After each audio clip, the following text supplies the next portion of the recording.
গাছের এই ড্রাগন ফ্রুটটা পাড়ার কোনো রকম ইচ্ছা বা প্ল্যান আমার ছিল না বা আমার বাড়ির কারোরই ছিল না।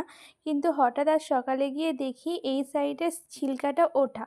আর এখন গিয়ে দেখছি যে পিঁপড়েতে পুরো খেতে স্টার্ট করে দিয়েছে। আর একটু পরে গেলে বা কাল পারবো ভাবলে মনে হয় আমি আর পেতামই না ড্রাগন ফ্রুটটা। আর অলরেডি পিঁপড়ে ছাড়াতে গিয়ে আমার হাতেও পিঁপড়েতে কামড়ে দিয়েছে। তাই পেড়ে নিলাম, কিছু করার নেই। কিন্তু আমি ভয় পাচ্ছিলাম যে ভেতরটা লাল হবে কি না, মানে পিঙ্ক হবে কি না, কিন্তু ছাড়িয়ে দেখলাম হ্যাঁ এটা পিঙ্ক রয়েছে।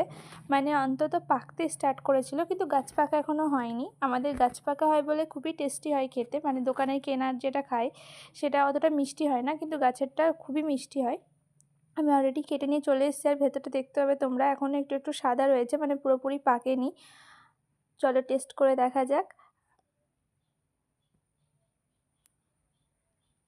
খেতে মোটামুটি ঠিক আছে, মানে আরেকটু ভালো হতো যদি আর কিছুদিন থাকতো গাছে।